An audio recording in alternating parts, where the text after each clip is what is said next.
Okay, so welcome everyone. To the March 2nd workshop for the Wenatchee School Board. I will call the meeting to order and turn it immediately over to staff for a presentation on learning, recovery, and acceleration.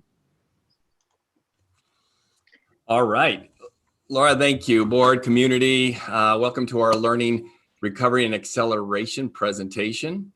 Today, Mike Lane, Executive Director of Learning and Teaching, will be introducing our presentation and then welcoming different staff members who will be presenting information.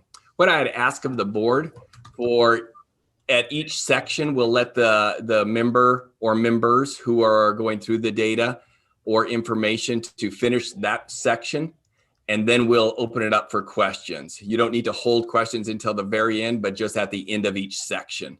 And Mike will kind of pop in and let you know when we're ready to ask those questions. So we'll kind of like start with Stacy around data, information, and then Mike will then introduce it. So we'll just kind of follow that. Beyond those housekeeping items, I just want to acknowledge all the efforts that have gone into educating and supporting our students for the past 12 months. Literally, March 13th was the day that it was a Friday that we heard that we were going to be having to remove, leave our schools and go to online learning. So we are close to a 1-year anniversary of that time. So I want to acknowledge everybody's efforts. The boards, the communities, our parents, our staff, our students, for all really stepping into this unknown space and doing an exceptional job throughout that. Finally, I want to highlight one of the board's values for our upcoming strategic plan, the value of accountability. I think you're going to see that here today.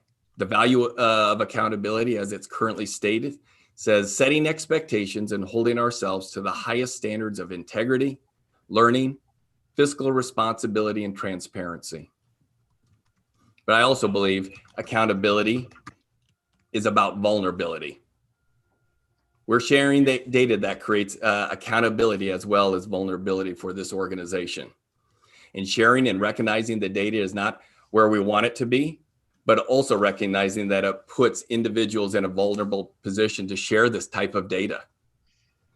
It's also true that accountability is not about blaming and shaming. It's about being open. It's about being honest, with a desire and goal for improving outcomes for students. That's why we're here, and for the collective organization and system to continue to improve. For me, that's being an accountable system. So I'd like to introduce Mike Lane, Executive Director of Learning and Teaching, to take it from here. Mike.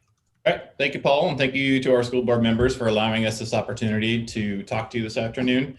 We have a jam-packed agenda, and I'm going to hit a lot of these points in my intro. So I will just really briefly point out the fact that we do have 4 of our building leaders here today that are going to give us some case studies about the things that they're seeing with their students in hybrid around student learning, student engagement, and student and staff well-being. So those are coming up. Next slide, Amber. So as Paul mentioned, we are just a couple of weeks shy of the 1-year anniversary of when Chris Reichdahl announced that Washington schools would close their doors to in-person teaching and learning for 6 weeks. And it was that initial proclamation and those that followed that resulted in our school staff mobilizing to completely reimagine their instructional model. They learned and immediately implemented new technologies, and they doubled down on the quantity and quality of family communication and partnerships. All this they did in the face of fears about their own safety and the safety of their students. We could not be more proud of the way that our schools and our school staff have responded to this crisis. We're also incredibly proud of our students. They've shown such resilience and grit as they too adjusted to a new learning model. It is so thrilling to see them once again back in our schools. They come back to us with a renewed appreciation for education, and they will continue to grow as strong, resilient learners who can rise to life's challenges. Let me be crystal clear here. Learning did occur last year. It absolutely looked and felt different, but we will build upon our students' experiences to better meet their needs as we continue to progress towards normalcy. I also want to just acknowledge our families and our community. They have shown such incredible strength and optimism and patience in the way that they have partnered with us in ways they probably have never imagined, and quite frankly, we didn't either. They have supported us and they have pushed us to be better. We very much appreciate hearing the voices of support. We also appreciate hearing the hard questions and the genuine concerns and the challenges to better serve and meet the needs of their children. Our team is going to present our plan today. The plan, please note that the plan is adaptable and flexible as we continue to explore our data and we continue to challenge our system to better serve the needs of students. Our approach is one we're taking is a strength-based approach based on our beliefs around our students' potential. We relied on guidance from national researchers, and there's links to 2 helpful resources that I've included for you in the bottom of the slide. The first one comes to us from the New Teacher Project, who partnered with learning loss researcher Jeffrey Sang. And they partnered in order to collaborate and problem solve around COVID learning loss before it actually happened. They feared that the tendency would be for schools to adopt a traditional remediation model, which has the tendency to segregate students and restrict access to grade level content, with that having the unintended consequence of actually widening achievement gaps. They advocate for a much more equitable approach to accelerating and recovering learning for all students by prioritizing grade level standards, measuring and quickly filling learning gaps, and modifying the sequence of learning based on what students already know and what they still need to learn. In order to assist with that, the second resource there comes from the Achieve the Core group. These are the authors of the Common Core State Standard. They created a guide based on COVID-19 to help teams of teachers prioritize their standards to make this work possible. And Sarah and Amber are going to take you through and show you a couple examples of that a little later in the presentation. So key elements to our plan. It is all based in student performance data.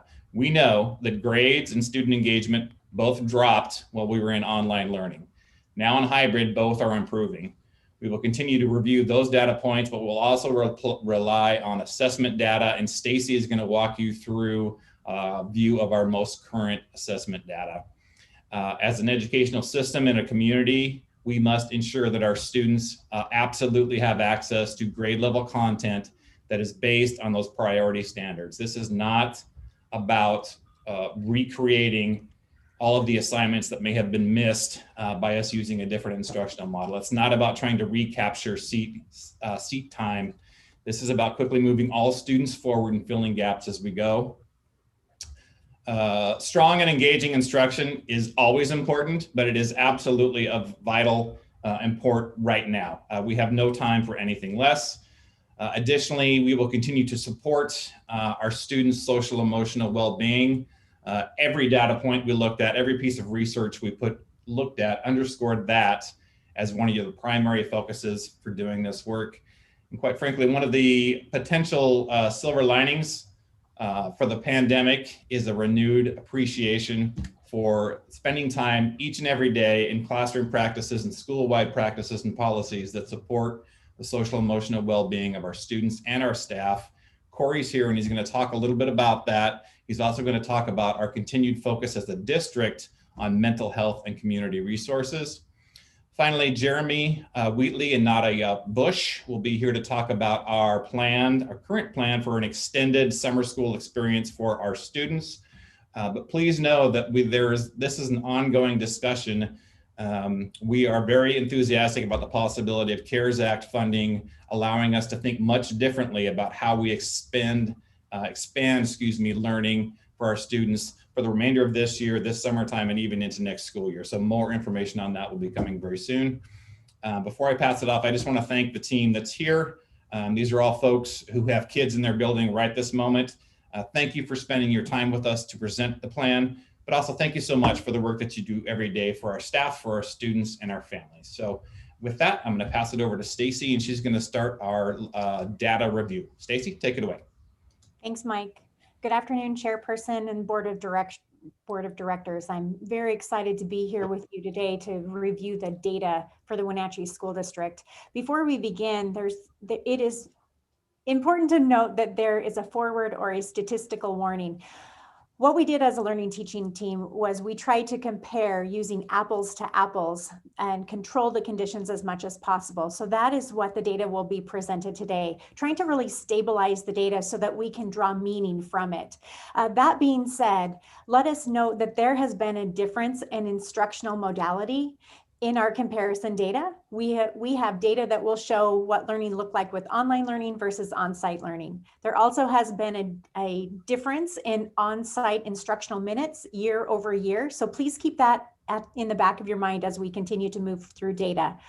Also, when we compare last year's data or the year before, or even beginning of the year data to our mid-year data, there has been a difference in intervention and extension in the Wenatchee School District. We've had on-site versus online in terms of what intervention has looked like in the Wenatchee School District over the last 3 years.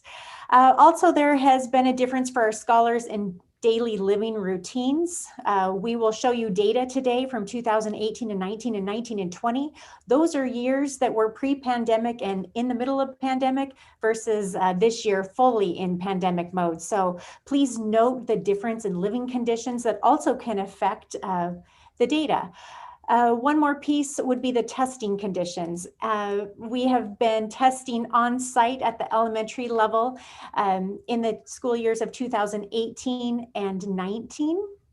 In the school year 2020 and 21, the school year began with all scholars testing at home.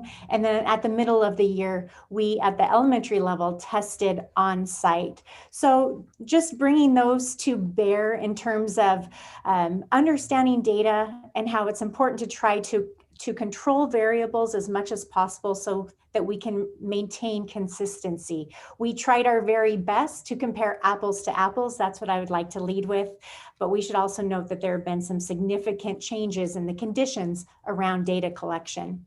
So if we look at district-wide elementary data, which we'll start with, and then we'll move into middle school data, we will also have an opportunity to look at high school information, and then we'll finish up with our ideas around additional survey information. But starting with elementary district-wide longitudinal data, we have at the very top K-5 reading data and K-5 math data at the bottom. This again is over a 3-year period, and it's mid-year data. Data again trying to compare apples to apples as much as possible. So what we can see in 2018-19 is that the Wenatchee School District had 43% of their scholars performing at in-grade level. It bumped up to 45% in the 2019-20 school year right before the pandemic hit. And then in the 2021 school year, this is capturing reading data, 39.8% at that K-5 level. So a difference between this year and last year of about 6%. If we look at K-5 math data longitudinally from 2018 to 2021, we'll see that the numbers are 31.8, 33.5, and 26.5. And again, that is kindergarten through 5th grade, all grade levels combined. So heading into the next slide. Stacey, let me just interject one thing quickly, just as a refresher for our board and our community. Just as a reminder, Smarter Balance, the statewide assessment, was not given last year. And what you're looking at is iReady data that has been in our organization at the elementary level for the past since 2018. So that's exactly what Stacey is talking about, making sure we're using apples to apple comparisons.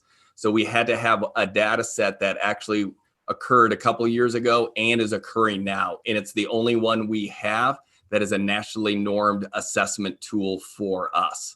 So just wanted to make that clear to everybody. That's fantastic. Thank you, Dr. Garner. I have a question. Is this fall, winter data? This data would be winter to winter. Okay. So winter 2018, winter 2019, winter 2020-21.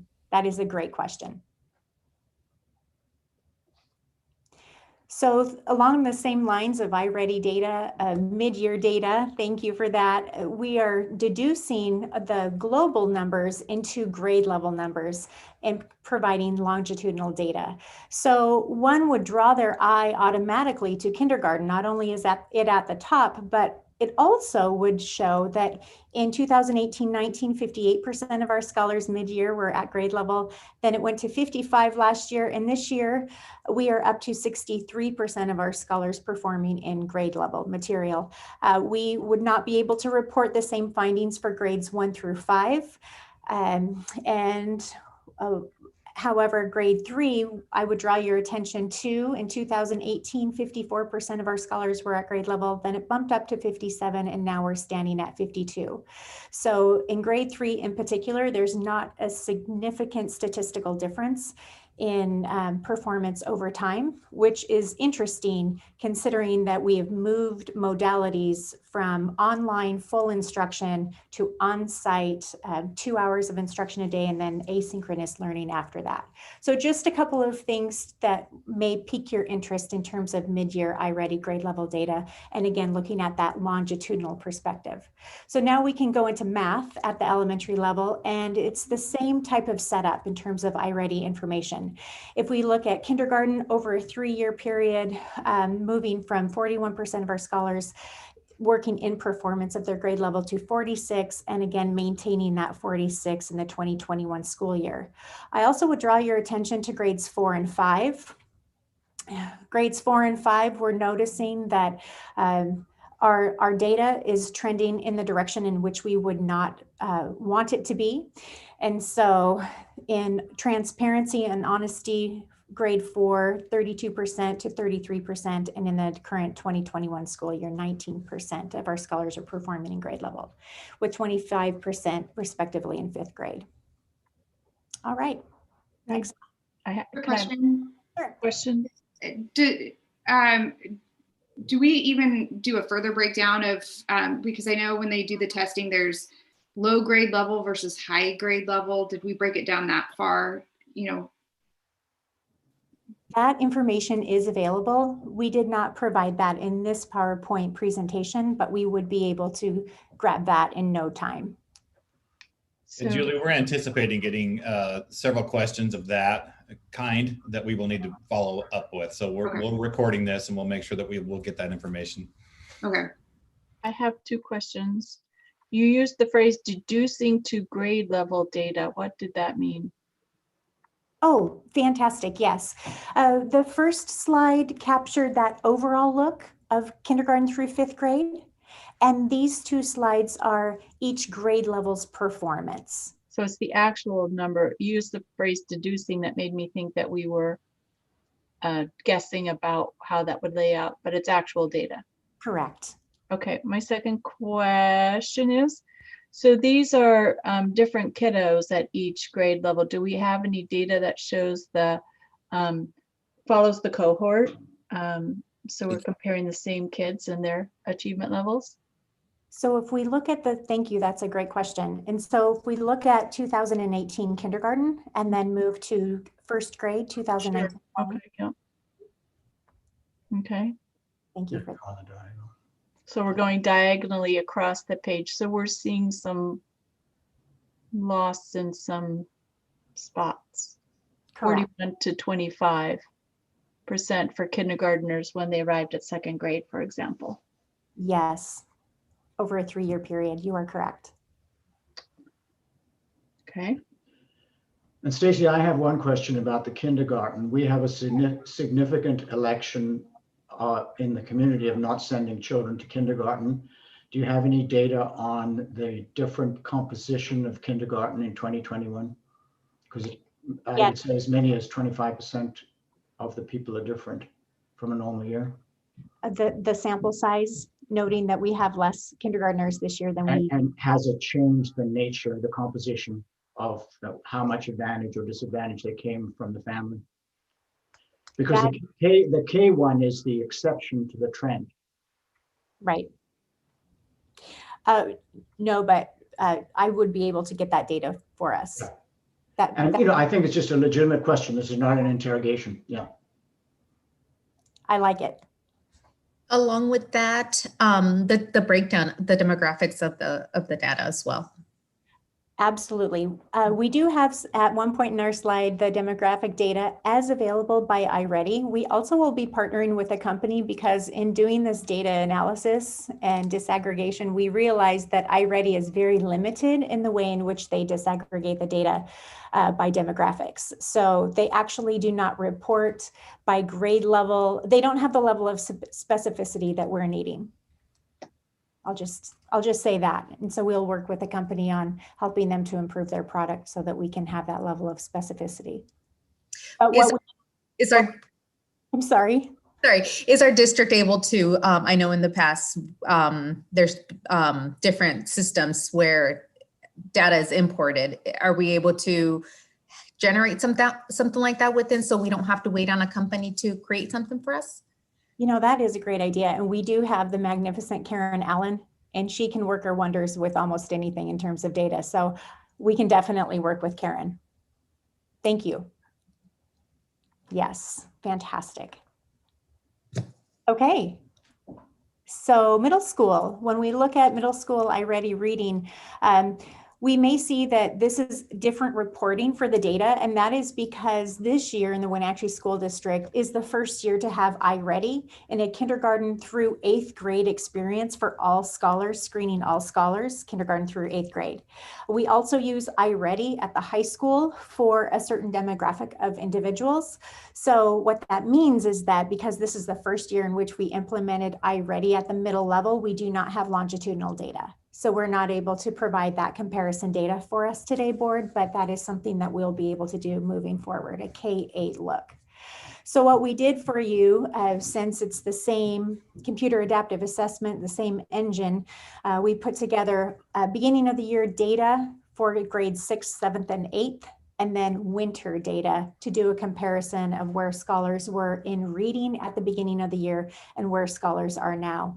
And what we will see is, to Executive Director Mike Lane's point, that we have had scholars engaged in learning this year at the middle level with reading. And so we also have a slide. The next slide is iReady Math, taking that. Stacey, can I quickly ask a question about Oh, for sure.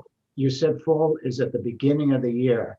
Was that the end of the summer with summer loss compared to winter, or was it during the fall with remote learning versus hybrid in winter?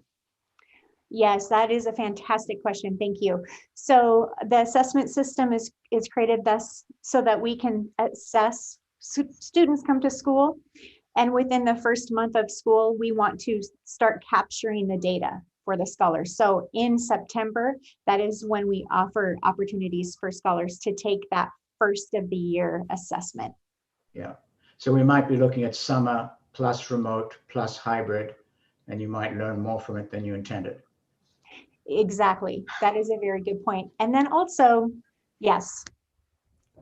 So I'm sorry, Stacey, I have another question going to all levels. We've discussed engagement over the course of this last year. So what do we have numbers about the level of participation at each of the years we measured as compared to the total enrollment? How many students were evaluated, or what percentage of the students were evaluated? Fantastic, yes.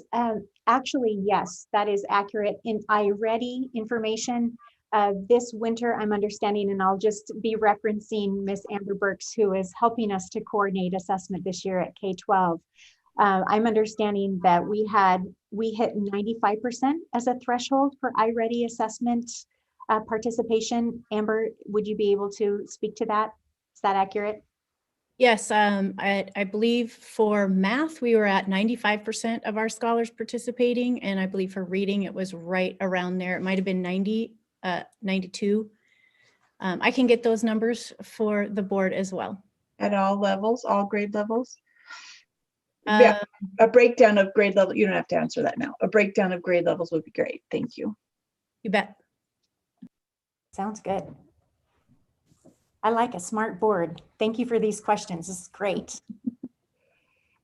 Okay, so math iReady data. we will note that for 6th grade, we were at 21% in the fall, and then winter reported as a 3% growth, 7th grade, 2% growth. And then interestingly, we had a 1% decline from fall to winter at the 8th grade level. So that is fascinating and something for us to continue to dive into to support. So Steve, if we, yes. Were we not doing iReady math data in the winter of 2020? You are correct. This is the, yes, unfortunately, this is the first year at the middle level. Yes. So very rudimentary again in terms of iReady's reporting regarding demographics, and great idea, board member Maria, in terms of having the opportunity to expand this within our own service model. Definitely look for that, and that will be forthcoming. Currently, if we look at a 3-year or 2-year, excuse me, analysis of all scholars in reading and in math, it will bear out that 43% of scholars K-5 in reading were performing in grade level, with the school year 2019-20 at 45%, globally 32% in math, and then 33%. When we think about equity, access, and fairness, what these numbers would bear out is that Hispanic, Latino, in terms of that, the demographic, there is a disparity that we must attend to, with 28% of our scholars in the 2018-19 school year performing proficiently in reading, and then 29%. In math, 17% and 20%. And that is exactly the work that we are currently engaged in, and the work that we will continue to be engaged in. So if we did comparative data with non-Hispanic Latino, then we see the numbers down below. So moving to the next slide. This is a 6th through 8th grade iReady demographic breakdown with comparisons between, with reading and math, and comparisons between Hispanic and non-Hispanic.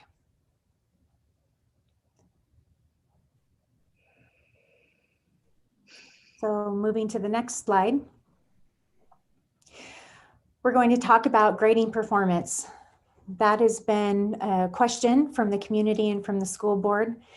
And so thank you to the partners at the middle school and the high school levels. We have a breakdown of each school, last year's course performance, with the number of students not passing a course year over year, to this year's, and again, this year's first semester information. So we, at Orchard, we had 126 students in that category, compared to 228 this year. Please note that there were 250 home visits provided by Orchard staff. At Pioneer, we had 94 students that were not passing a course, one course or more, and then that moved to 176 with 90 home visits.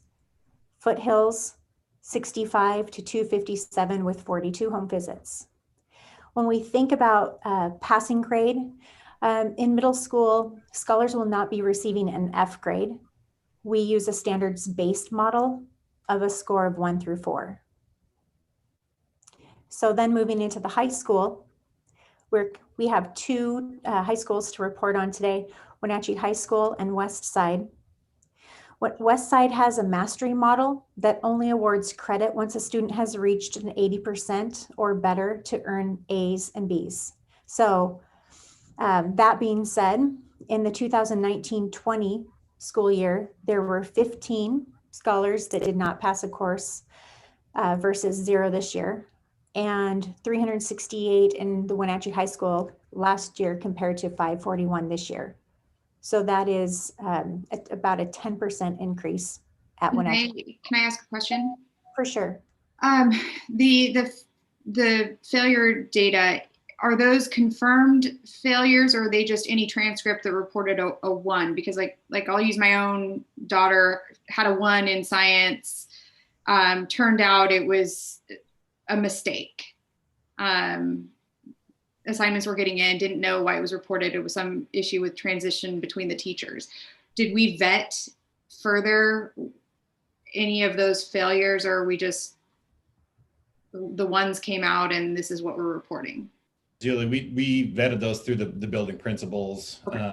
We've got one from each level here, and they're going to talk in just a moment. They might be able to add more information to that, but these would be information that we got directly from our student information system, and they took a deep dive into it before we were able to report. Okay, so in theory, these have eliminated those errors where it was easy follow-up and it got fixed. Yes. Okay.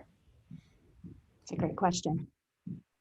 Stacy, could I ask a quick question? Sorry. Absolutely. So because Westside doesn't have the same guidelines in terms of failure rate, do we have, could you guys send us data or share data about the level of mastery, like maybe how many courses were passed in 1920 versus 2021 for the average student? So to know if there's adjustments in their mastery level. Thank you. Absolutely, thank you. So then the last slide that we have for you today in this data section is the student and family perception survey. At one point in time, we were leading with the thinking that we would join an OSPI survey, but we realized that it would be better for our scholars to have our own personalized Wenatchee School District survey that pertains to our community. So the learning and teaching team will be endeavoring in creating a student and family perception survey that will go out so that we can garner individuals' well-being, schooling, etc. So that is data that we will continue to move forward. And board, taking your collective thoughts, feedback, and responses, I look forward to the opportunity to continue to have this discussion regarding data and what we'll continue to do to lead in the Wenatchee School District. So thank you for your time. Will we have an opportunity to review like a draft of the survey before it goes out? I would say absolutely. Go ahead, Paul. Yeah, absolutely. As one of our board policies, families have to be aware of it as well before we put it in the hands of our students. So we're going to mirror some of the questions from OSPI, but not all of the questions from OSPI, because we're going to mirror some, but not all. So here I go again. In regards to the survey, what are we going to do? Obviously, there's a huge disproportion in regards to a Latino versus non-Latino students, families. So what are we going to do different this time to make sure that we're reaching the parents of those kiddos, of all the kiddos? But I mean, are we moving beyond an online survey? What's the plan? Yeah. We'll get into the full details of the plan right now, but it is going to be a very comprehensive view beyond just we've sent it out on email and you respond, because we know we get about 90, I'd say it's probably close to 95% white response to any electronic survey. So we know that is still a huge missing piece in our survey abilities, is to capture 51% of our community, our Latino students, and their parents and their feedback. So yeah, that is going to be a huge endeavor on our part. Why we think it's going to be better for us to run our own survey than taking someone else's survey and trying to make it fit what we're trying to do. So Board, thank you so much for the thoughtful questions. I know that was a ton of information all at one time, so I'm assuming that additional questions will occur to you, so feel free to ask them as we continue to do our presentation, but also feel free to email them to me or to Paul and I, and we can be kind of the clearinghouse for getting those questions so we can get you exactly the level of data that you would like. At this point, what we'd like to do is turn it over to some of our building leaders to give you a sense of what it's like in our schools right now. And some of you have had the opportunity to visit, others have not had the opportunity yet, but it is great being back in our schools and seeing our kids. And so the first one I'm going to pass it over to is Trisha Craig. Great. Hello, everyone. Happy Tuesday. So we are here, and I am Trish Craig. I'm the special education director, but here I am also responsible for our developmental preschool. So at Castle Rock, we have a developmental preschool in which historically we have served students with disabilities and students without disabilities, in which we have a fee for service, and we strive to have a 50-50 model. With COVID, that was something that we were not able to do. So we are serving our students with disabilities currently in our model. So I want to preface it with that. Typically, we have a very robust preschool with social distancing and different criteria. We were not able to increase our class sizes. So student engagement, we're talking about 3 and 4-year-olds. So student engagement for the littles is very dependent upon the parents. You can walk through our building at any time, though. I know some of you have, and you will see like a PBS special going on because our teachers are so engaged trying to engage those littles in their learning. So we were very happy to bring our littlest learners back on campus. The one benefit though that we are seeing is this parent partnerships that have been creating. One thing that we always want to look for within COVID is what's the one thing that we want to keep doing? Because there has also been some excellence out of this pandemic as far as relationship building with parents. Man, some of our students are making more progress than ever because the parents are seeing those therapy sessions. The parents are seeing exactly what that therapist is working on, but they are true learning partners at this level. So, that has been something that has been just amazing for the teachers, that contact with the parents, really, really supportive. So as much as some of our littles did not respond to online when we had to do this crazy hybrid COVID thing, they didn't at 3 years old. It was really difficult, as well as think about it. We discourage screen time. Every parent of 3-year-olds, not just, so it was a very big balance, right, for us at 3 years old. But the one benefit is that our students and our families are working together. That other staff student well-being, I am so proud. Our 3-year-olds are troopers. They are wearing their mask. They got their little social distancing lines, and they really are doing amazing following all of those standards and procedures that we're asking them to do. So we're really happy with that. One of the things that we strive to do, it is our ultimate goal is to teach social development. And as we know, social development ties to later academic progress, and it's really difficult to teach social development when you're stay 6 feet away. So it's just navigating all of that together. But overall, I would say we're making the best of it, and really many students are thriving with that continued parent partnership. And that's something that we won't take away even after COVID, is how do we keep that up? So that is the preschool around those criteria, and I am passing it off to Tim, I believe. Yes, Tim Shepard from Lincoln. Welcome, Tim. Thanks. Welcome, everyone. Good to see everyone, and thank you for the opportunity to share a little bit about what's happening here at Lincoln. Student engagement, we've not let go of engaging all students. So it's just as strong a focus now as it was a year ago, and I'm super proud of our staff for keeping that going, working at it on a daily basis. So we have all of our staff that are following up on students that aren't attending in person and working online at home. So what we're finding, even more so, just sort of right in our face, is that need to differentiate support for students and their families. We've known that, but it really has hit home for us. So, providing live streaming for those students that are in families that are dealing with COVID-related sicknesses, switching cohort assignments if needed, work changes for parents, kids' needs change, so switching those.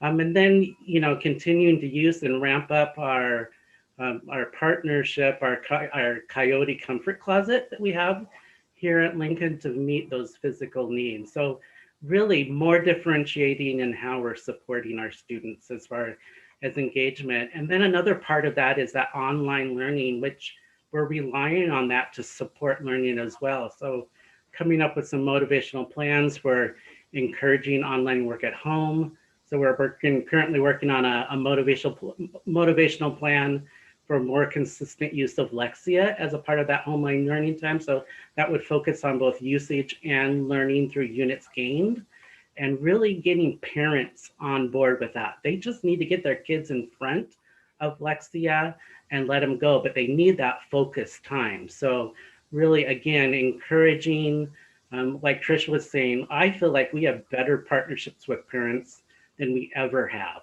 I send out remind messages, but if I really want something to get out quick, I'm going to talk to the teachers that knows what each parent needs or how to best communicate. So that's been a super powerful part around engagement this year. Talking about student learning, you know, as Mike alluded to, we're focusing on priority standards. So we're really looking at the by skill, by scholar around those priority standards. So we're taking advantage of our smaller cohort groups of students. So it's daily monitoring of students to drive instructional decisions for the whole class, but then also being able to offer differentiated learning supports for each student on those priority standards. So we have less time and we're focusing on less standards, but we're able to differentiate more because it's smaller groups of students. Another big part of it, I feel, is it's around instruction. So it's not unfinished learning. It really is unfinished teaching when you think about it. And so we're really striving for school-wide instruction that's explicit, engaging, multisensory, and structured to support all students. They all have different needs, so it has to be structured and engaging and multisensory in order to make the biggest difference. So here at Lincoln, one of the things we're doing is providing support for our teachers around that impact literacy learning, from the instructional coach to our impactors, which are 2 classroom teachers that are taking on the leadership around impact literacy and supporting in the classroom. And then myself as a part of that team doing learning walks, and then supporting the coach and the impactors. We meet monthly, we look at how we're doing with that structured support school-wide, and then offering support in different ways. So I feel really good about that. And then we're starting to work on explicit learning, sort of that same pathway in math. And that's through our school improvement plan, which, you know, is always sort of a burden and a blessing at the same time. It allows us some different funding to support some work. And so excited about that math work that's going to be happening at the district level as well. And then staff and student well-being. We start each day with a social emotional lesson and a class meeting in all classrooms as a foundation to support learning and life right now. And that's about 30 minutes a day in every classroom. And we've made that a priority. Things can get, you know, time can get whittled down, but that's something we can't give up right now. That is the foundation, that's the plate. And then some other things maybe unique to Lincoln are we're using one of our online specialist lessons each week for social emotional learning with our school counselor. So that would be outside of the daily teacher classroom lesson. And so this has really expanded student exposure to that social emotional learning with our counselor, which is something that great that's come out of this. And then for staff, we have social emotional learning at every staff meeting. You know, that's continued from those daily staff meetings that we're having in March of last year as we were ramping up for online learning to present, and to the meetings that we're having right now weekly. That's been very powerful and good for all of us. And then we're participating in the school district well-being project at the student level and staff and family level. So that's what's going on at Lincoln. Awesome, Tim. Thank you so much. Next up, we have Tanya from Orchard. Welcome, Tanya. Thank you. Thank you, board members, for your support. And for those of you that have come and done some crazy stuff with us, thank you. I want to share, I'm sharing for all 3 middle schools on some of this information, and some of it's unique to what we're doing because that's what I can speak to. I would echo what both Tim and Trish have said in terms of family connections this year have been amazing. Definitely has forced everyone to figure out how to work together to support our kids through this. All 3 middle schools had scheduled Launch to Learn meetings and parent conference meetings with all families through our educational advocates, which is something new for everyone this year. And so we had contact with all of our families twice before we even hit November, which is amazing. You saw our home visits. We've been working really hard with our SROs, and we've been going out and doing lots of home visits. We send teams of 2 to go do visits. A lot of them are positive visits, and a lot of them are well-checked visits. Since our students have been back in the building at Orchard, we are doing one-on-one meetings with each of our kids to check in with them. We've completed our 8th grade one-on-ones, and 85% of our 8th graders have reported above average engagement in their learning. So out of the mouths of babes, they feel like they are engaged in what they're doing. As far as student learning, on average for all 3 middle schools, our kids in reading, 50% of them have met their growth goal in reading from iReady, and 21% have met their stretch goals. In math, 32% have met their growth goals and 9% have met their stretch goals. We are also compacting standards and really working on those essential priorities rather than trying to backfill for grade levels. The backfill comes with their iReady, so they get to have both worlds, which is amazing. I also want to expand our adult learning lens a little bit, and I've pulled out 4 responses from our 8th graders around the question of how have you grown and what have you learned during the pandemic? So student number 1's response was, I took an online wood carving course and an online coding class. Student number 2, I grew in my drive to get out of the house to do outdoor stuff like mountain biking and pickleball. Student 3, I found out I have a strong imagination. I found out I like politics. I'm going to start investigating this summer, and I found out I like to examine things. And student 4, I learned to be independent, academically independent. I had to figure out how to do the answers on my own. I learned how to make bracelets, and I've started to like reading more. So they may not have all learned reading standard 4.3 at a level 3 or 4, but our students have grown and learned a lot of new things when they have been in their homes that they may not have had they been with us full days. And then looking at our staff and student well-being, we did check-ins, virtual check-ins with all of our students in connection with our community partners through a survey with our counselors prior to winter break. And then we served 40+ students through Ed Justice at Orchard from the fall until 2nd semester. We've been doing staff check-ins along the way for each quarter and also at staff meetings. And we are also participating in the Wellbeing Project. And I think it's now Eric's turn. Awesome. Thank you, Tanya. And Eric, thank you for being here. Welcome. Awesome. Thank you all for your time this afternoon. I appreciate it. I'm going to kind of jump into, obviously, Corey and I had a chance to share some of the struggles that we had first semester. And so I'm going to kind of maybe cover a little bit of that in this, but then talk about kind of where we are right now. So our average daily attendance has gone up significantly as we have moved into 2nd semester. So that has been highly encouraging for us. The level of engagement of students obviously coming back into the building has had a night and day positive effect on students really engaging in the coursework.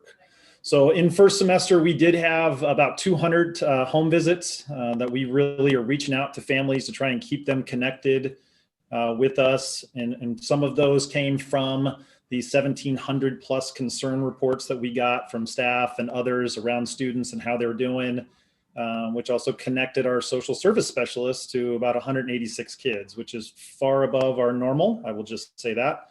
But they have done a fantastic job of really connecting with families and really working at that tier 3 level. Also, something really positive I wanted to share out is we have something called the Panther House here at Wenatchee High School, and we raise money through that. And in first semester, we really were able to engage families and support them with a little over $3,000 in some financial support as they were working, again, in some struggling times. So that was really positive for our staff to see as they contribute heavily to that work. And so that was great to see. In terms of student learning, as Stacy pointed out earlier, our failure rates for first semester were up about 10% from where they were about a year ago. So about 71% of our students passed this particular semester, first semester. Last year, we were right around 81%. So again, we saw about a 10% decline in the number of students passing. This year was also the first year that we have used eyes, and so there is no comparison to last year, but about 19% of our student body did receive one or more incompletes for first semester. How we're addressing some of those things is really through some creativity and flexibility in our bell schedule, and I'm going to focus on math just a little bit here. Math obviously was a struggle, significant struggle for students while in online learning. And what we were able to do is in second semester, we were able to kind of work our master schedule a little bit differently and take about 48% of the students who did fail a math course, whether it's geometry, bridge to algebra 2 or algebra 2, and move them back into that course that they had failed or potentially got an incomplete in. And so it was good for us to take about almost half of those students that did struggle on that math course and then put them back into it now that we're back in in-person instruction. The other thing we did was we expanded out what we call our Bridge to Algebra 2 course. And this is for students who, when they get done with algebra, then complete geometry. Normal track would be maybe to go right to an Algebra 2 course, but we have a number of students who sometimes feel like, hey, I'm not quite ready for that. I need a little bit more. And then we expanded the number of sections that we had for that as well. So we may have had students who passed geometry in first semester and just said, I don't feel quite comfortable enough yet for Algebra 2. And so those students moved into a Bridge to Algebra 2 course. And so again, we expanded the number of sections that we had around that. We have done that in other areas as well, as much as we can. It's not been to the same level. So I don't want to say that, half of all students who failed a course, we were able to move them into the course again. That would not be accurate. In math, that was the case for those courses, but in others, we've had smaller percentages in our ability to do that. As we talk about incompletes, we basically, any of our students who are on IEPs who receive an incomplete, we really have kind of handed that over to the case managers to really work directly with that student to figure out what those gaps look like, and then how we're going to address those to really kind of create a personalized approach at those levels of learning. And then what we are talking about for this summer, and I think Mike alluded to it in the beginning, is we are using some of our high poverty funds to really expand out what some of our summer opportunities look like for students in all core content areas, and really kind of taking a look at how do we approach things maybe a little bit differently going into the summertime with students who received either an F or an incomplete. In terms of students and staff well-being, we have been checking in with our kids. We have our staff check-ins as well, where we do an electronic survey with them as well to kind of really give us some feedback. How are they doing individually? And then we also participate in the Wellbeing Project. And one of the things I wanted to point out in that was that we had reached out to some seniors of ours, talking about the fact that we were going to be kind of diving a little deeper into Chase's burnout training that we did. And we had a group of seniors, about 9 seniors, who said, hey, can we run those? Can we lead that with staff? Which was outstanding. I mean, so you think about our seniors here at the high school, concerned about the staff here in this building, wanting to make sure that they're in a good place. And they, during one of our staff meetings, ran breakout sessions with our staff to really kind of connect with them around that message. So I thought that was extremely positive. Awesome, Eric, thank you so much. Board, I just want to give you a moment. If you have any questions for our school leaders, this would be a great time for you to pose them.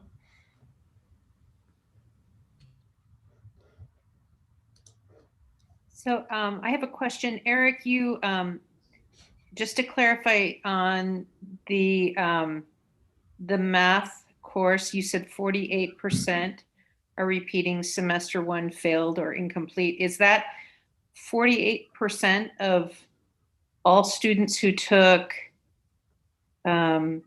say, geometry to algebra 2? I'm a little confused on. Just that line. Yeah, no, let me clarify. That was the number of students. So if we had, just as an example, we had just say 20 students that failed geometry, 48% of that number is what is retaking a geometry course this semester. So it's just of the students who did not pass the course, not the entirety of the course. Does that make sense? Sorry, I'm probably not doing a great job. So approximately half of those who failed or got an incomplete are retaking it this semester, is what you're saying? Correct. That is okay. correct. Thank you. Yep.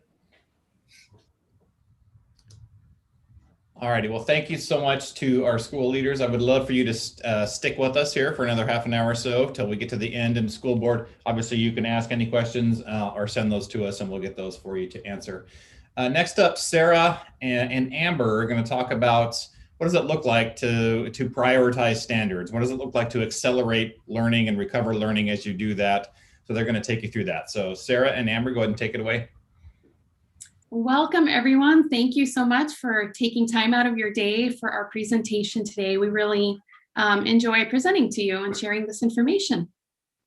So I'm going to begin the Accelerating and Recovering Learning segment of the presentation.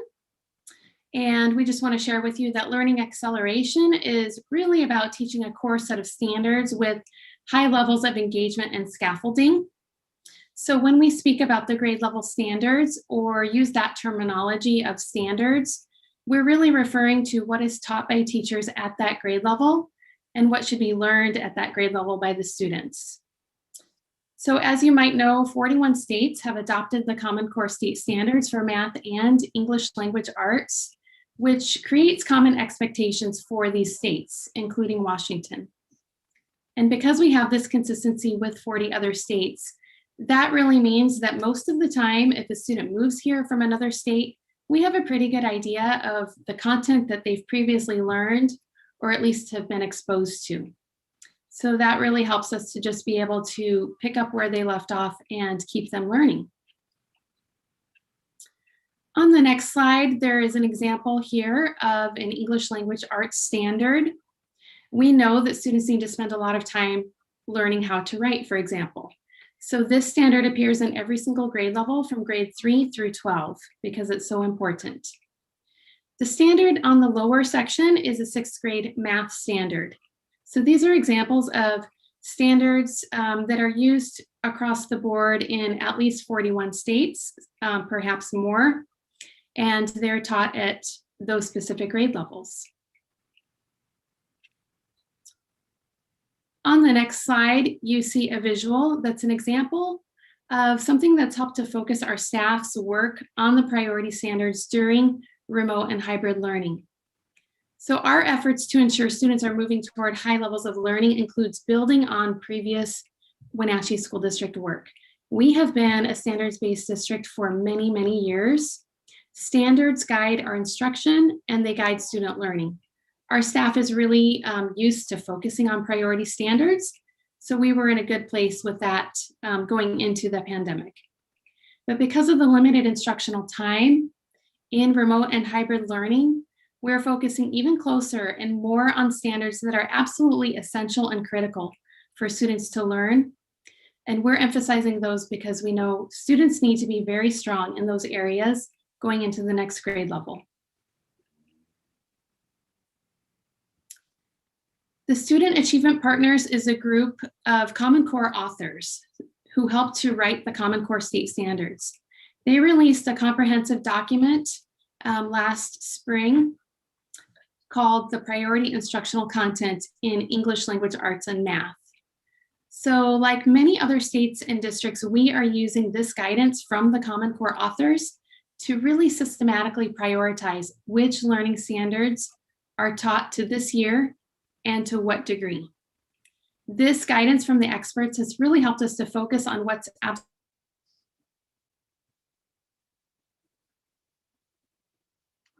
You froze up, Sarah, in case you're still talking. We can't hear you.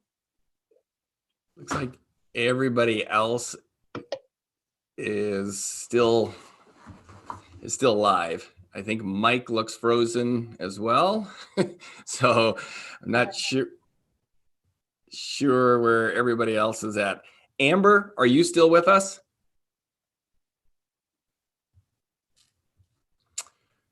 I'll check with our network techs. I wonder if we lost it downstairs. Okay. Paul, I'd be happy to go ahead. I think I'm still live over here at Westside. Yeah, I'm just trying to figure out how we can, if I can share my screen. Ron, can you help me take down Amber's? Thank you. Yep, should be down. And then we'll share my screen now.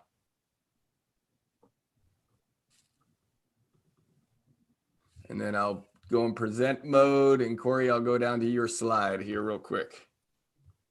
Wonderful. I greatly appreciate that. I'll go ahead and get started here. Yep. Oh yeah, we're good to go. All right. Well, good afternoon, and thank you so much for your time today. We all know the importance of social emotional learning, especially during the pandemic year. And the Wenatchee School District is clearly and deeply invested in social emotional learning for our students. And I'll probably say social emotional learning a lot, but I might also say SEL, just to kind of paraphrase some of the information here. But we know that the SEL are essentially the tools and the conversations, resources, and skills that help our students to really maintain and persevere over time. With holistic social emotional learning, our students build resilience. They learn how to handle the pressures of school and life in and outside of the pandemic. It also helps to build solid relationships, understand and develop character in their interactions, and gain compassion and empathy for themselves and others. And then as the slide reads, the students are obviously our most important customer at this point, and our paramount duty is to help them with their safety. And social emotional learning, it really surrounds this idea and concept of safety. When we went into remote learning almost a year ago, as was mentioned earlier, we started pulling teams of rockstar educators and counselors and coaches to begin creating lessons and content for our teachers that could be easily adapted and implemented through the remote learning process. We wanted to make sure we had grab and go information revolving around social emotional learning for our teachers to be able to quickly and easily implement in their classrooms. We started by outlining 8 different thematic weeks of curriculum. We posted them online and in shared drives where teachers were able to access this information and disseminate the curriculum to their teachers. Again, in August, we pulled these teams together again and created the first 8 weeks of content for the 2021 school year for our teachers to grab and implement as well, without having to do much more. In addition, our team planned out the remainder of the school year at the elementary level with pacing calendars and guides for all grade levels to support our teachers. We honestly really knew that learning how to do remote learning before the beginning of the 2021 school year was going to encompass a ton of mental space and time. And the focus on academics was high and necessary. So we really wanted to make sure the SEL curriculum was laid out easily for everyone to be able to use and access. So at the elementary level, the elementary schools are working hard to align Sanford Harmony social emotional curriculum as their foundational layer of support for all the students. We also still have schools that are using Second Steps curriculum to kind of crosswalk where there might be gaps in some of the Harmony curriculum. And right now we have a team that is currently outlining the curriculum and pacing guides for that next step, being next year, and what we're doing for everyone to create consistency across our elementary schools. And also with the idea of, what learning will look like in years to come. For the secondary, all of our middle schools and both high schools are using Character Strong as a foundational curriculum. And as you heard from the building leaders earlier, there's been a strong emphasis on really making sure that the social emotional time is precious and very intentional during the school day. So we were really excited to know that our remote schedules and our hybrid schedules have that very intentional social emotional time built into those schedules. And as the building leaders also mentioned, taking care of our staff is always important from a building leadership perspective. And our building leaders and directors are leading the charge to ensure social emotional well-being of our staff is being attended to in the work that we do. We really wanted to focus on grace and patience in all we do, realizing that the work plate in a pandemic is a full work plate. We wanted to honor and recognize that and consistently work to monitor where our students currently reside in their mental space. We also are creating opportunities for folks to share in small groups and teams and finding creative ways to keep our teams connected, encouraged, and loved. We also wanted to make sure that our parents had some resources when it comes to social emotional learning.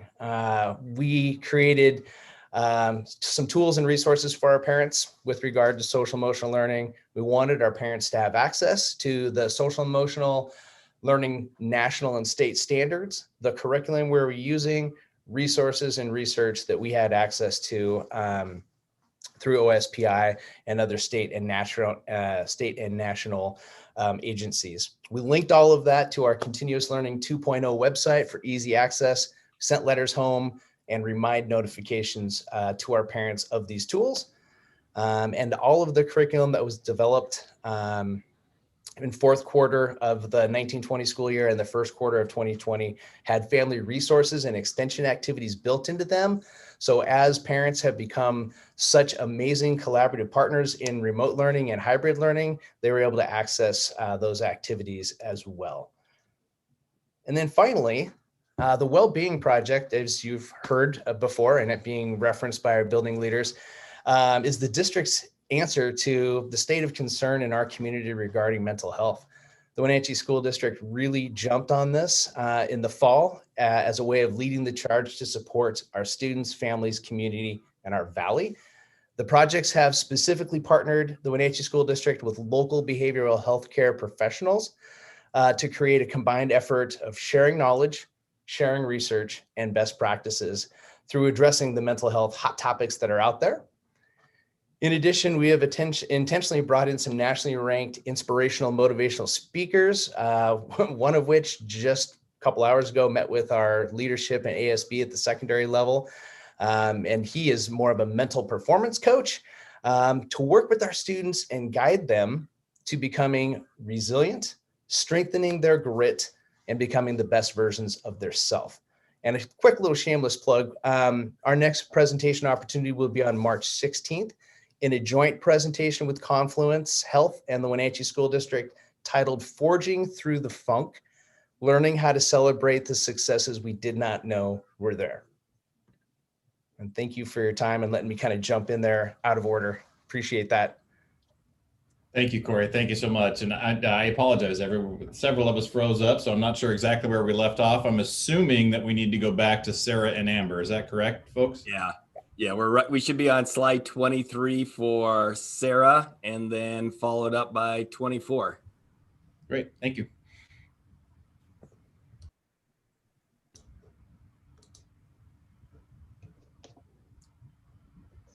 Sarah and Amber, are you with us?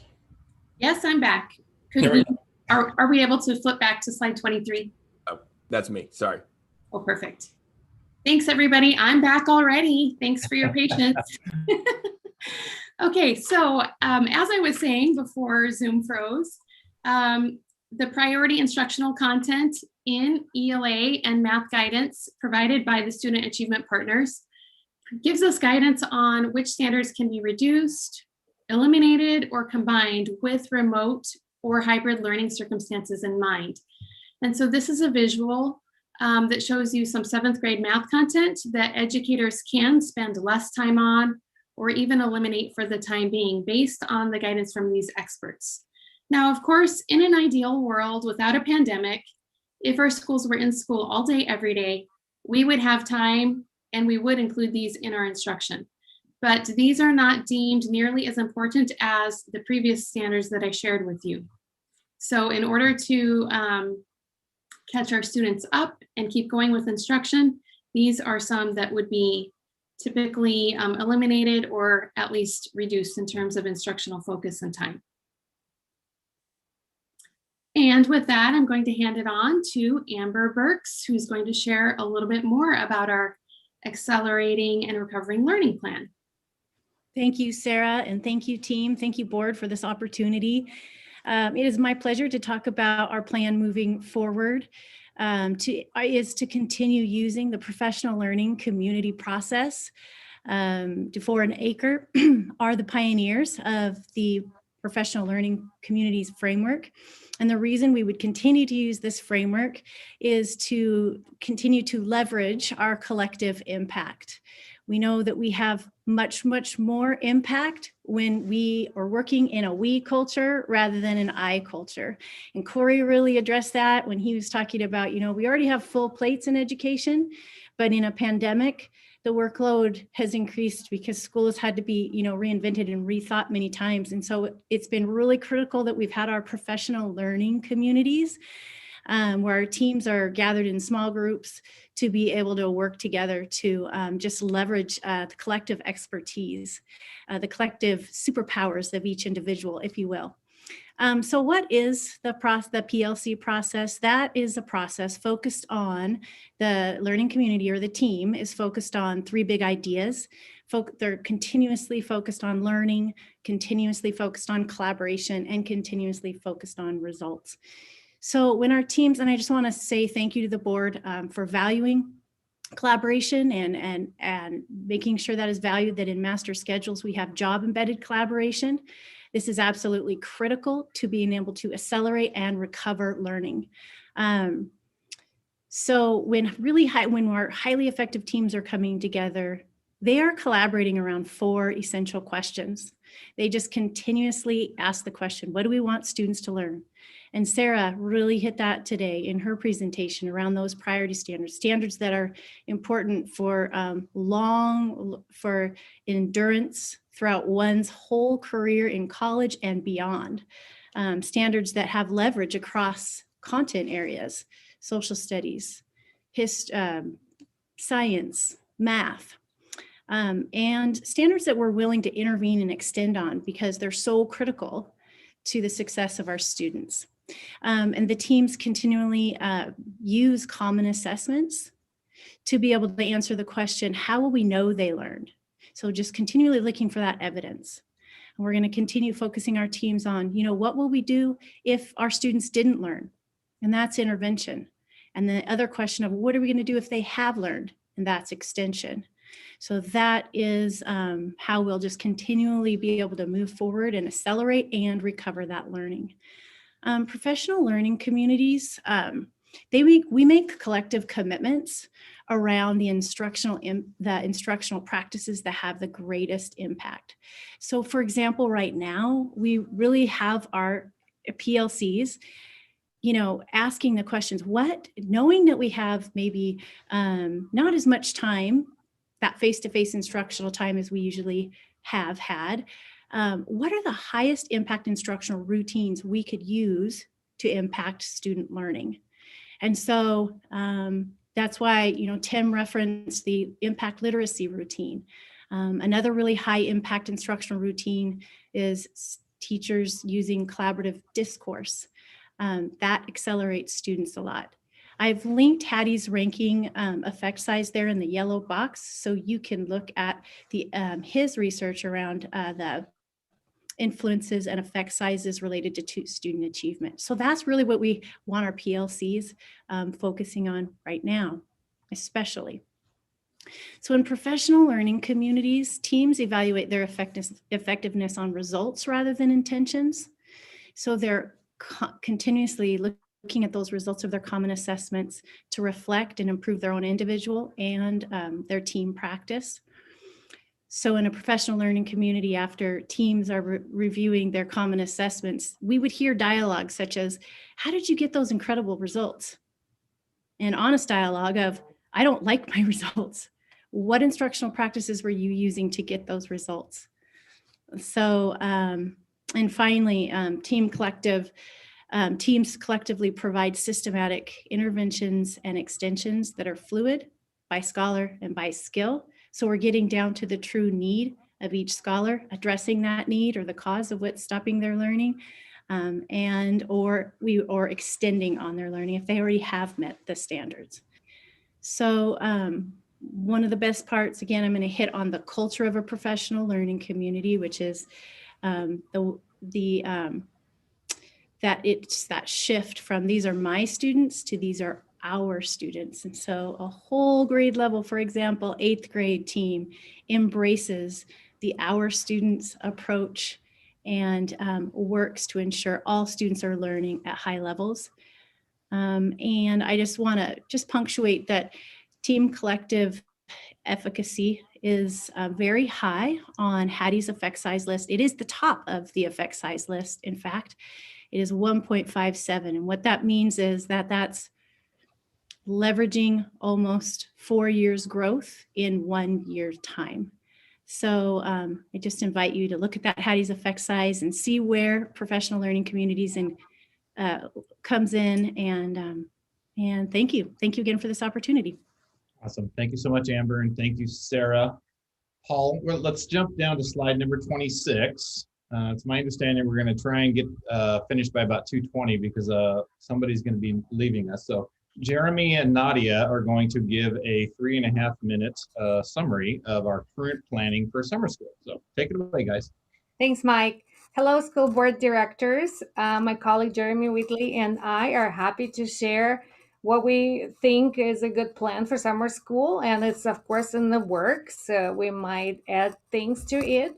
But we think we have something for everybody, and we save the best for last.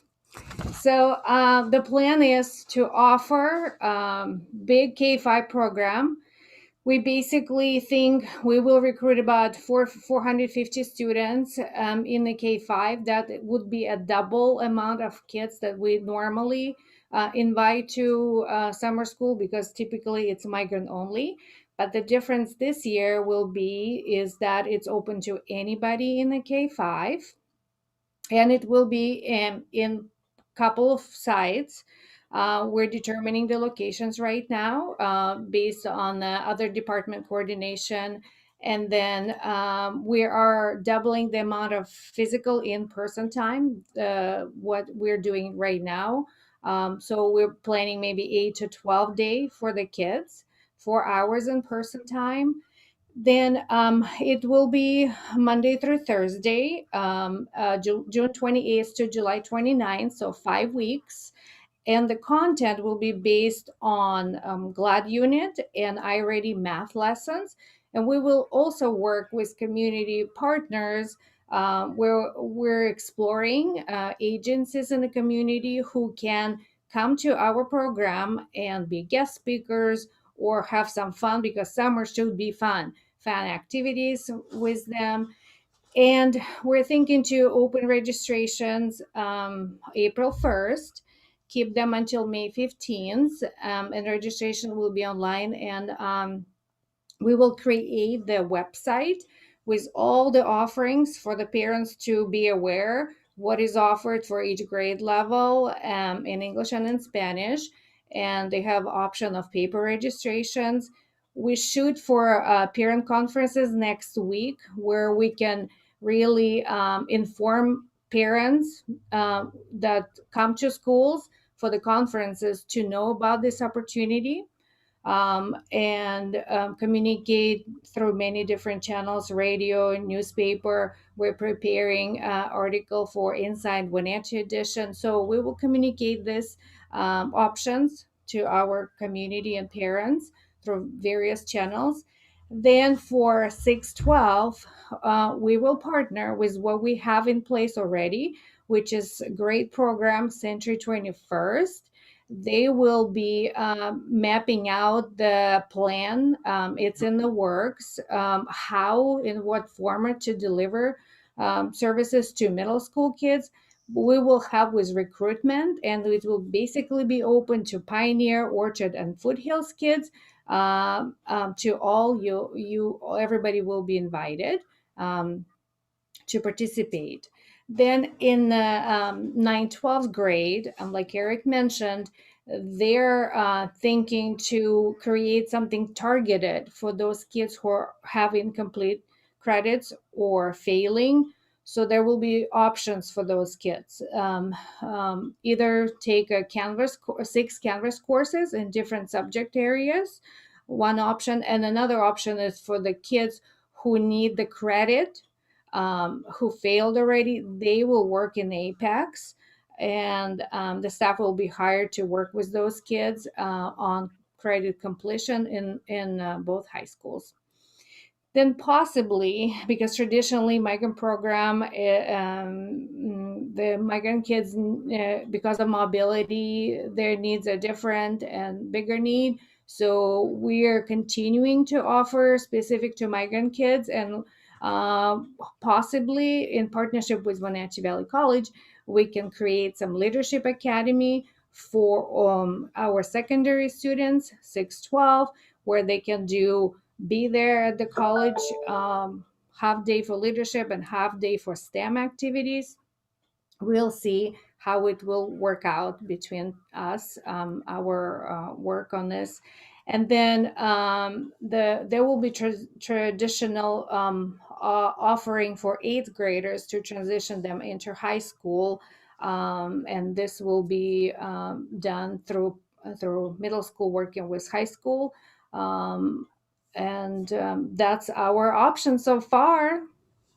Awesome. Thank you, Nadia. So next slide, Paul. So we know that is a ton of information to dump on you all at one time. So this was Diana's, one of her numerous contributions to this presentation was creating sort of an executive summary that gives you kind of a snapshot of what we talked about, the big takeaways, what we shared. Overall, I will share that we are concerned about some of the numbers we are seeing, but we are hugely optimistic about our staff's ability to come together and support students and provide the interventions and the extensions that they need to move forward from here. And just to quickly reiterate what I said at the beginning, this plan is adjustable based on increasing data that we get and our own commitment to exploring our practice to make our practice even more effective for our students. So Paul, I'm going to pass it on over to you. Yeah, thank you. Thank you to the entire team for making today happen. I would also say this board in the future where I want us to be is once we have our strategic plan is each at the end of the school year, cabinet and others like today, representative team of district employees come together and we do more of an academic update from the academics and the social emotional. So that's just going, for me, that would be a regular cadence in our organization to be really checking in and based off of our strategic plan, where are we at? How are we hitting our key performance indicators, this overall data. So this data will continue getting better. And I sincerely appreciate all the board's feedback on that data and where we need to add and how we need to improve our systems. So we're really looking deeply into the organization. So that's a to come piece.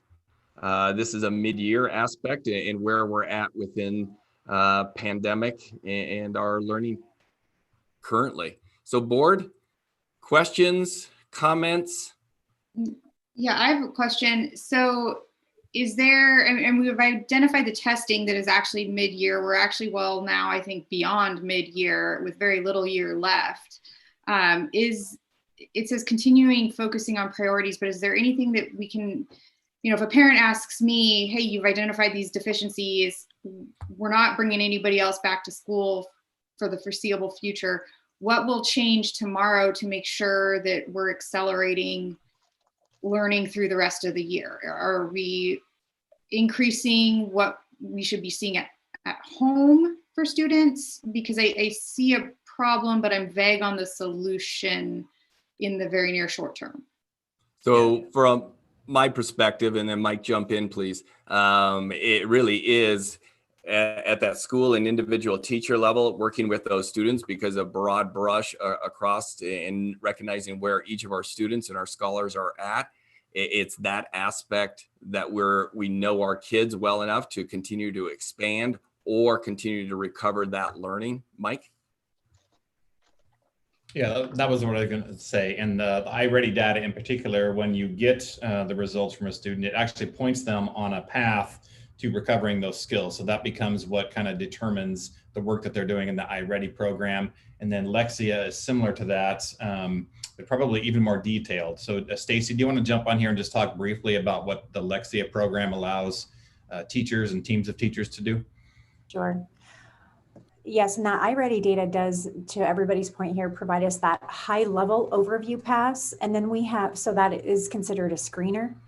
That it's an indication of how the system is feeling currently. And then, so that's that, again, that high level. But then when we look at our MyLexia Core 5 data or our Power Up data, then that is diagnostic data and progress monitoring data that we can keep up on every single click of the mouse for each scholar contemporaneously in the moment. And then that data is absolutely actionable in the moment because it will provide us with the type of granularity that we need to be able to say, okay, Julie, you are proficient in this area. However, you need blah, blah, blah, these morphological units.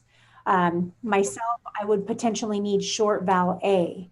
So that's the kind of granular data that is necessary for us to be able to quickly size up each of our scholars where they're at and then move them forward.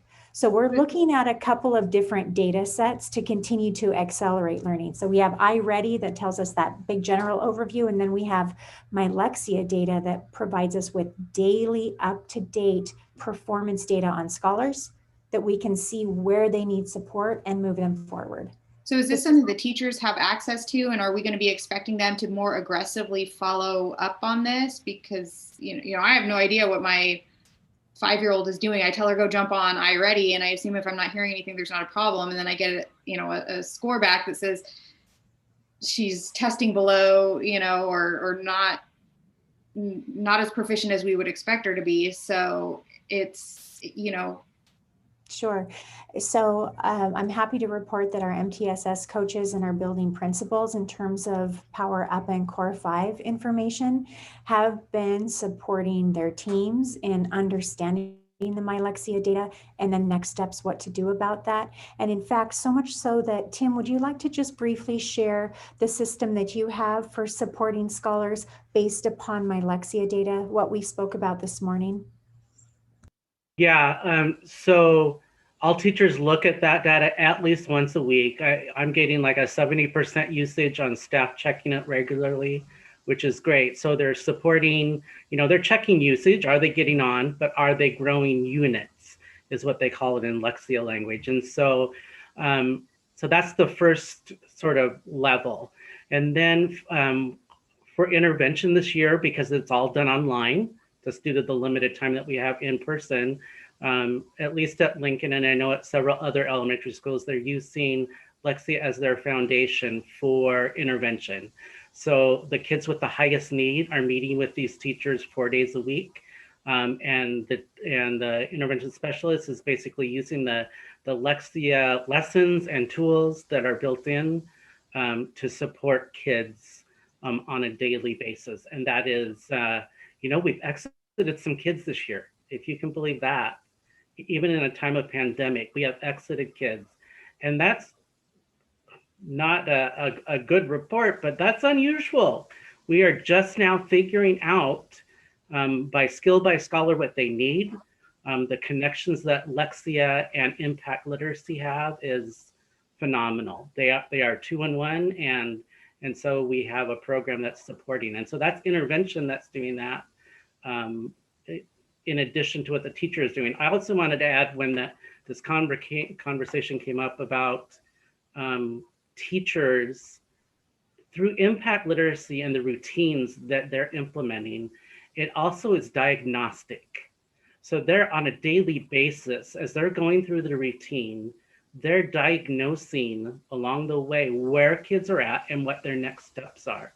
And so that's where I was talking about with a smaller group of kids, you can quickly shift that day or the next day and what you need to focus on, what you don't need to focus as much on. And so that is filling a lot of gaps along the way as well. So sure, if we had more time, would we be able to do more? But yeah, but we are getting lots of good information and able to use it diagnostically. and then have time at home learning time with Lexia, where they're getting those skills, and we're finding, they're very congruent. Where we see a kid at in Lexia, that is what we see happening in the classroom as well. So it's a great combination of the diagnostic and routine with a support system that gets to that by skill by scholar in dealing with the reading science. Thank you, Tim. And are you finding that there's any issues with access to the programs, either across any demographics, or folks understanding it? I worry about the accessibility kind of for everybody. I think there is some, Julie. I think it's going to be hard to get around that totally. But, it's been really cool. I've had teachers say, okay, this kid is not getting on for whatever reason. Accessibility, not a focus at home.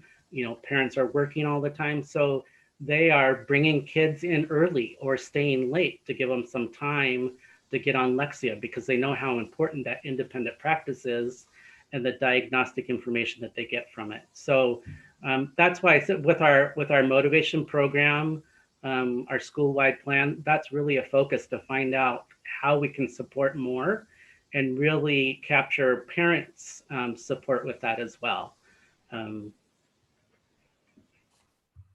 May I just add, thank you, Tim, that was fantastic. And may I just add as well is that, Julie, you are so right. We have a lot of game left. We have a lot of instructional game left. And at mid-year in January, that was definitely the message to our teams. We have a lot of learning game left.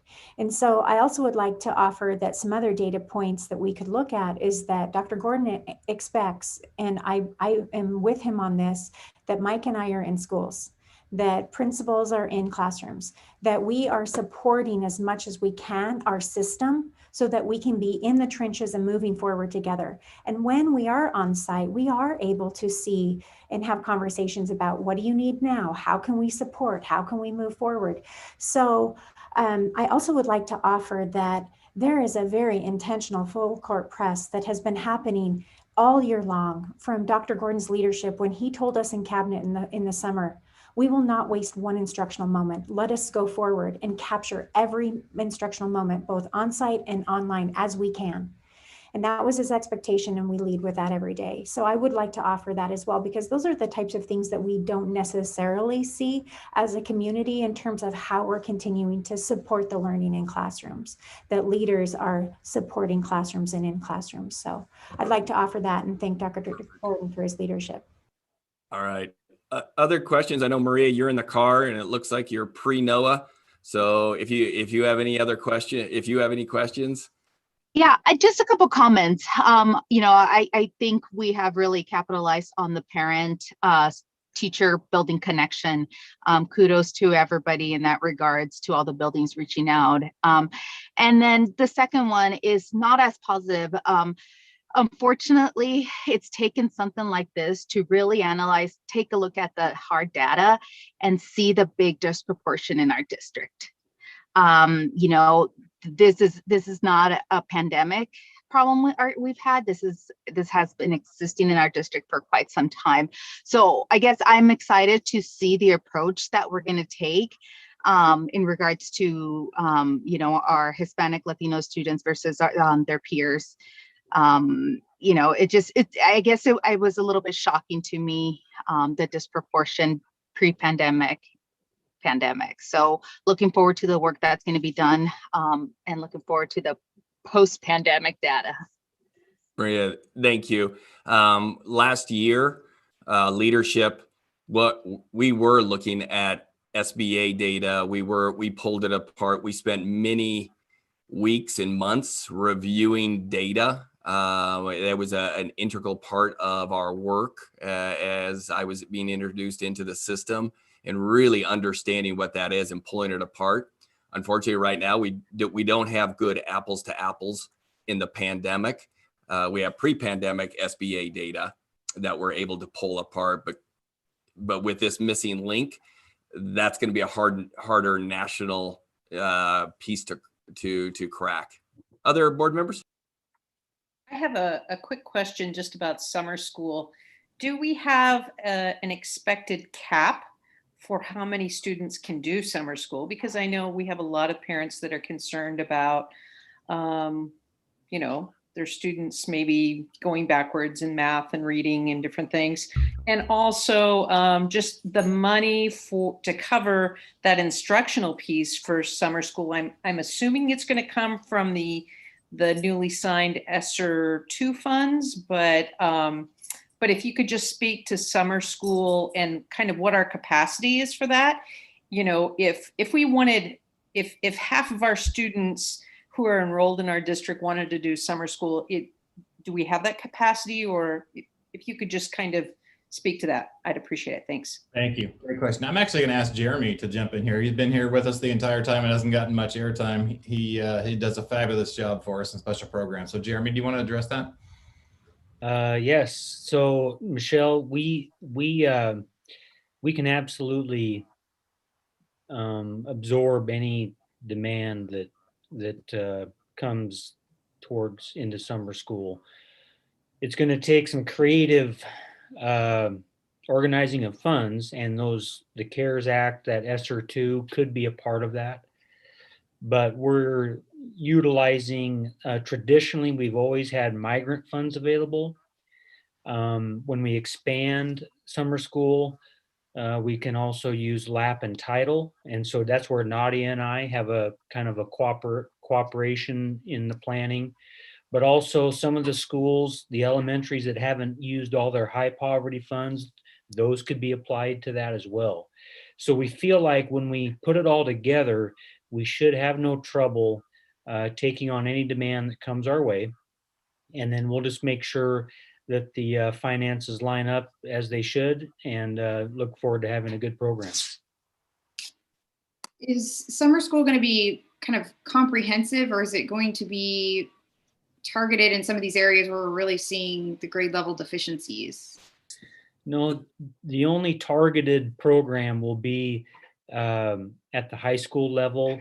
They are specifically looking to transition the incompletes to complete credits, and then also get students that are credit deficient credit retrieval. As far as the K-5 summer program, it's all about engagement and enrichment.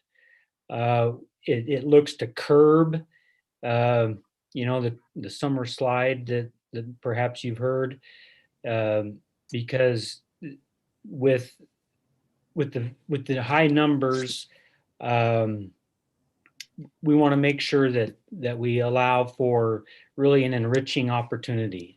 And so it's really focused around that, as it has been traditionally for K-5.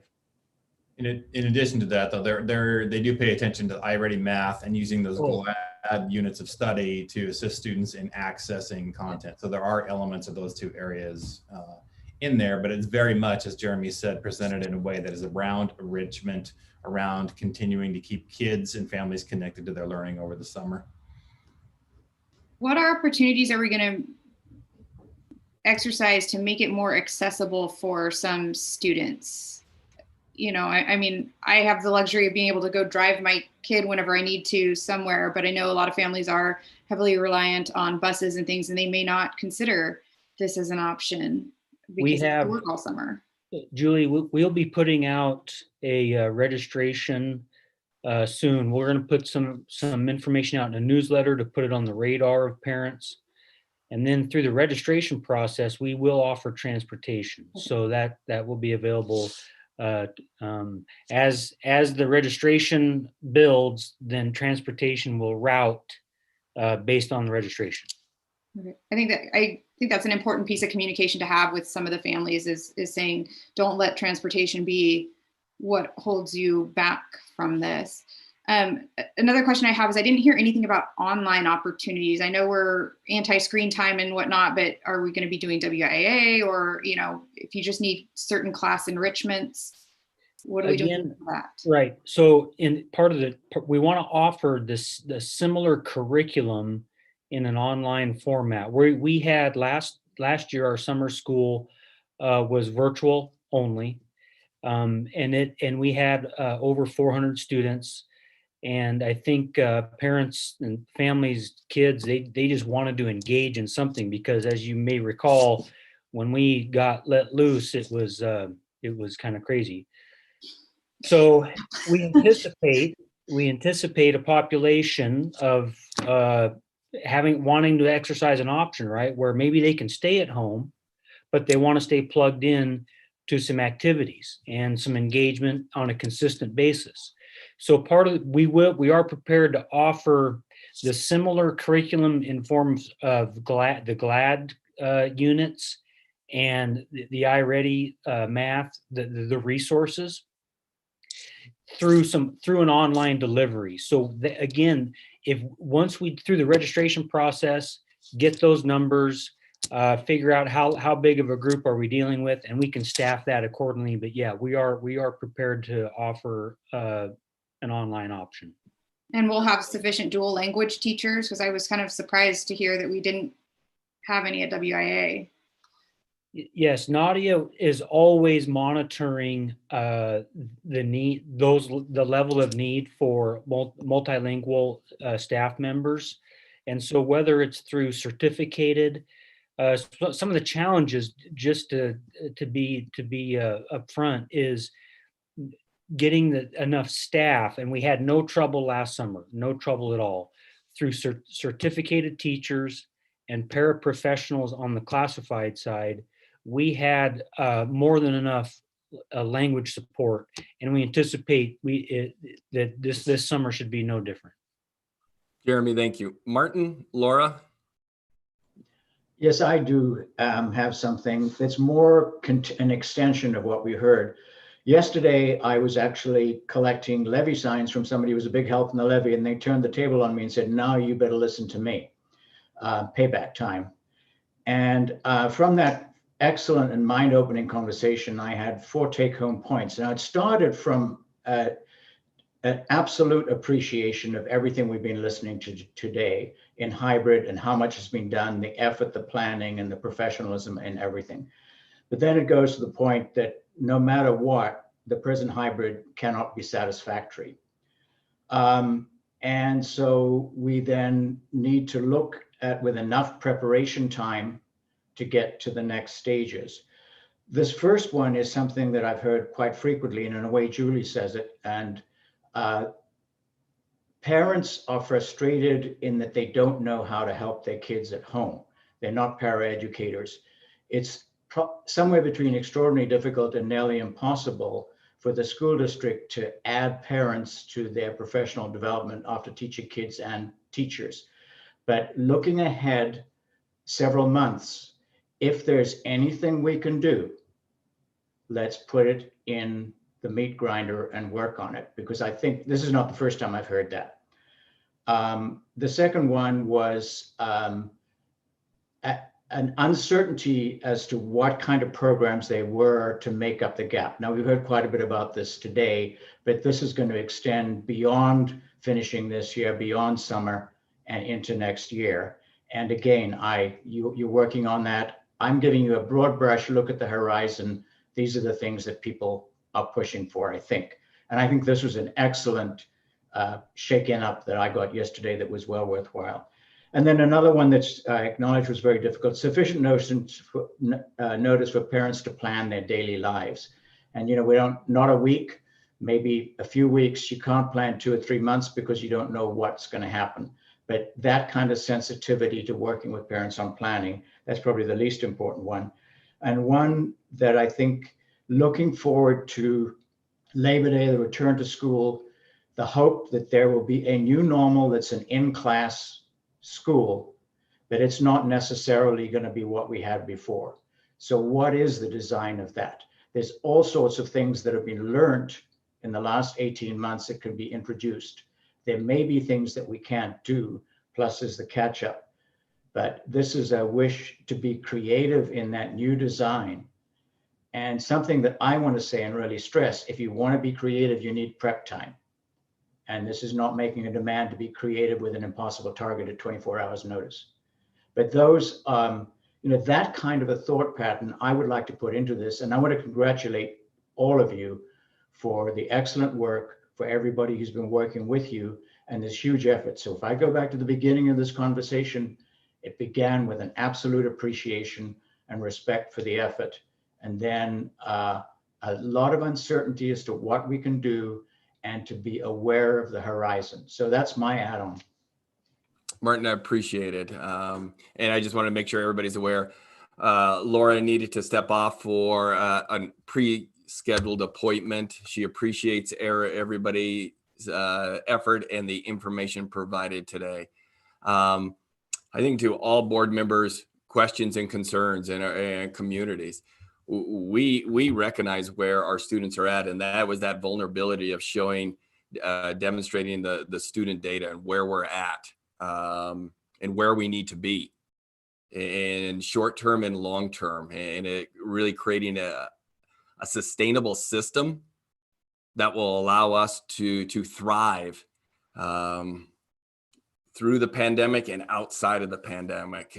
My hope is that is exactly where we're at, is in-person learning, and we're learning, as somebody had mentioned earlier, I think it was Tanya or somebody else, there are some silver linings. There are things, if we come out of this and we didn't learn anything and improve what we're doing, bad on us. Bad on us. We continue to take in that information, continue to think about what has worked, what has done really well. Tricia spoke about a few pieces from her perspective. How do we continue to embrace those new ways of looking at how we educate and how we support students? The work we're doing with SEL, I think will not go away. The work that Mike and Corey and many others have led, that needs to be a foundational aspect of who we are as a school district, that idea of seeing and belonging, but the idea that academic preparation and competency and confidence that each of our kids must have, that's something that we all have to embrace, and that is outside of just this time in the pandemic.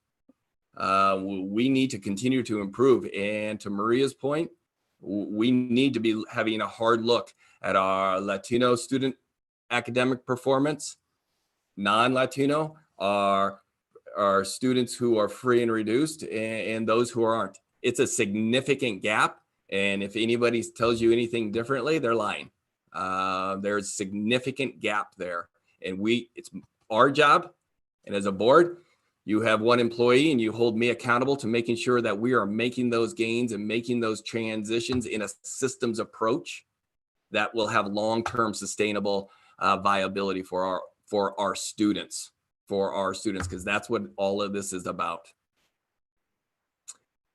I want to again thank the team for putting all this together, our principals, Tricia Craig, Amber, Sarah, for stepping away from they're generally not on those board meetings, really stepping away from their day-to-day roles and stepping into this and really helping add context to what we're doing on a daily basis. We're not there yet. We're going to keep working on it. And I sincerely appreciate the really good, hard, pointed questions by our board members. I do appreciate that. So with that, I want to say thank you. Have a great day, and thank you for participating in our academic recovery and acceleration workshop.